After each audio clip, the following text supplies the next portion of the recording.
अद्य वयं महाकवि भासस्य स्वप्नवासवदत्तम् इति नाटकस्य षष्ठाङ्कविषये पठिष्यामः। यदा महाकवि भासः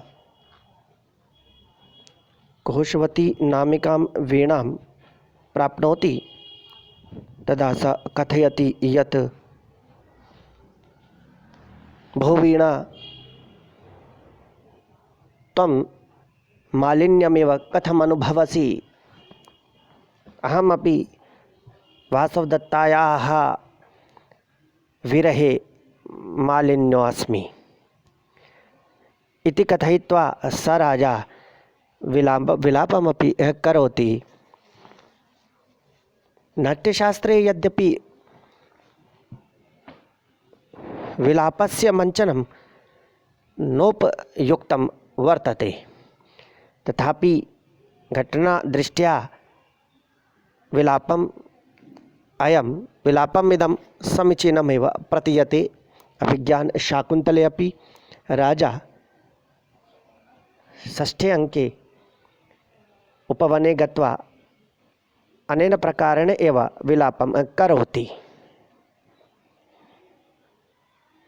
राजा कथयति यत् अपि च स्निग्धासि घोषवती या तपस्विन्या न स्मरसि, और भी घोषवती तुम स्नेहशून्या वर्तते यत् तुम वासवदत्तां न स्मरसि इत्यर्थः।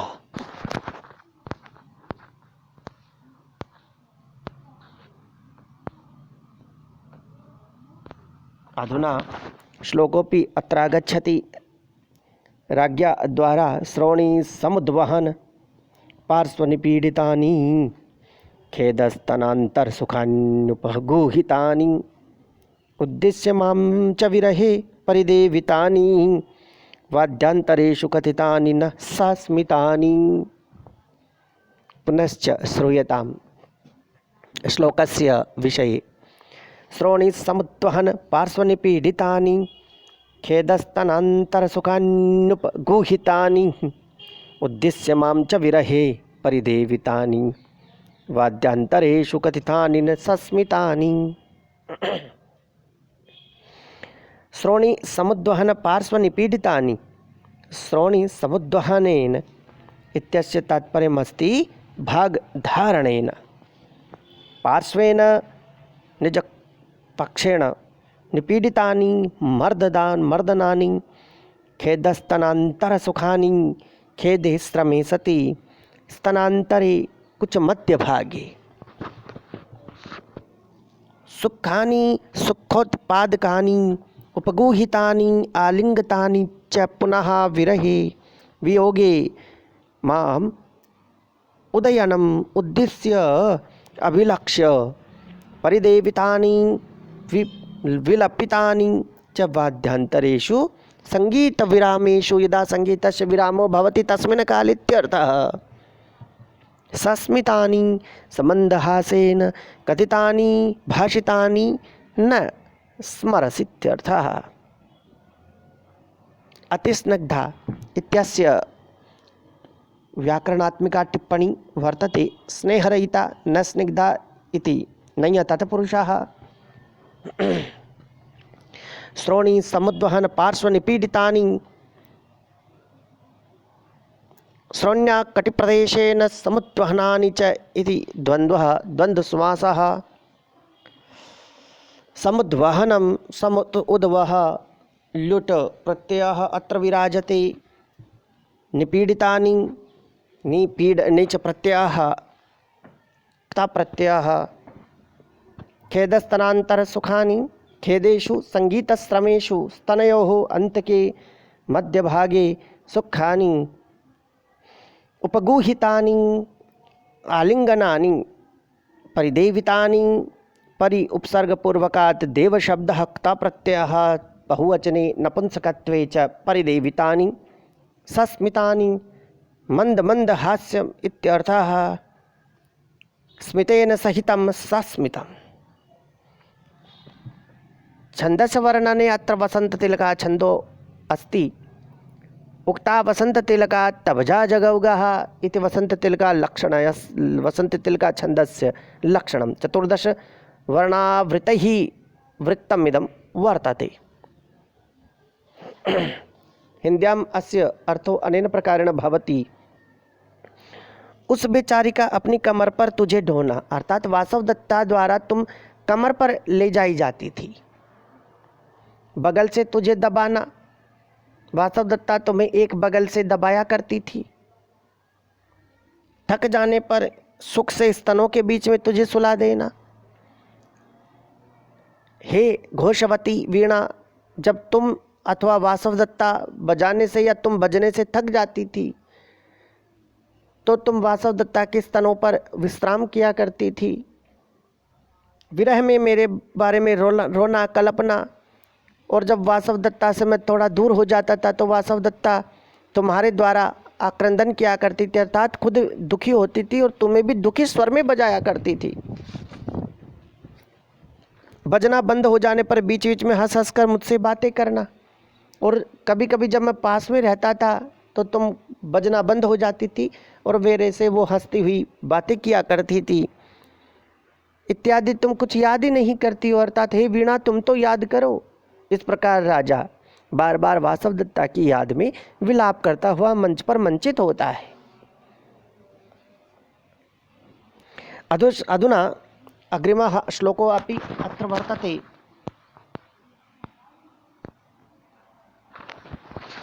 यत्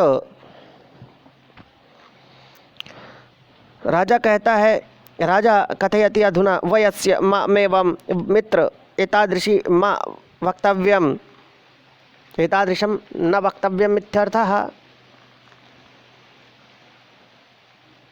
राजा अधुना श्लोकस्य गायनमपि करोति।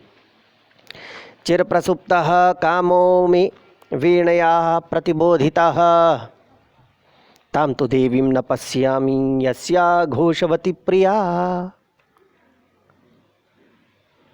सर्वप्रमुख श्लोकेषु अस्य श्लोकस्यापि गणना भवति वासव दत्ता नाटके। पुनश्च श्रूयतां। चिरप्रसुप्तः कामो मे वीणया प्रतिबोधितः, तां तु देवीं न पश्यामि यस्या घोषवती प्रिया। अर्थात चिरप्रसुप्तः चिरं चिरकालं प्रसुप्ताः शयिताः मे मम कामः अनुरागः वीणयाः अनया घोषवत्याः प्रतिबोधितः जागरितः यस्याः वासवदत्तायाः घोषवती इयं वीणा प्रिया प्रीतिपात्रं न देवीं वासवदत्तां तु न पश्यामि अवलोकयामि। पुनश्च श्रूयताम्। अस्य संस्कृतमाध्यमेन अर्थो अनेन प्रकारेण भवितुं शक्यते यत् चिरप्रसुप्ताः चिरं दीर्घकालं प्रसुप्ताः शयिताः मे मम काम अनुरागाः वीणयाः अनया घोषवत्याः प्रतिबोधिताः जागरिताः यस्याः वासवदत्तायाः घोषवती इयं वीणा प्रिया प्रीतिपात्रं तां देवीं वासवदत्तां तु न पश्यामि न अवलोकयामि इत्यर्थः। अतिमात्रम इत्यस्य व्याकरणात्मिका टिप्पणी भवितुं शक्यते। अत्यधिकम् अतिक्रांतं मात्राम् इति अतिमात्रम्, अत्यादयः क्रान्त्याद्यर्थे द्वितीया इत्यनेन अत्र तत्पुरुषः समासो भवति। चिरप्रसुप्ताः चिरं प्रसुप्ताः चिरप्रसुप्ताः द्वितीया तत्पुरुष समास। प्रतिबोधिताः प्रतिबुद्ध धातोः णिच् प्रेरणार्थे णिच् प्रत्ययः भवति, तथा भूतार्थे चक्ता प्रत्ययः प्रतिबोधिताः। अधुना वीणा इत्यस्य कोशे कानि कानि नामानि भवन्ति अस्य विषये। वीणा तु वल्लकी विपञ्ची इत्यम्रः। वीणायाः अपरनाम अस्ति वल्लकी, पुनश्च अपरनाम अस्ति विपञ्ची इति अमरकोशे। अस्य हिन्द्याम् अर्थः अनेन प्रकारेण भवति यत् इस वीणा ने मेरे बहुत दिनों से सोए हुए प्रेम को जगा दिया, परंतु जिसको यह वीणा अति प्यारी थी उस देवी को मैं नहीं देखता। अर्थात इस वीणा ने तो मेरे प्रेम को जगा दिया है, किंतु जिसको यह वीणा प्यारी थी उसको मैं नहीं देख रहा हूँ। अर्थात वासवदत्ता अधुना कुत्र अस्ति इति स्मृत्वा स्मृत्वा च मे हृदयम् व्याकुलो वर्तते पुनः पुण्येन इति उदयनः विलापं करोति मंचोपरि। पूर्वमभियुक्तं स्मृत्वा स्मृत्वा च दुःखं याति नवत्वम्। अनुष्टुप् छन्दोऽत्र वर्तते तल्लक्षणं तावदित्थं। श्लोके षष्ठं गुरुज्ञेयं सर्वत्र लघुपञ्चमं द्विचतुष्पादयोरिश्वं सप्तमं दीर्घमन्ययोः। धन्यवादः।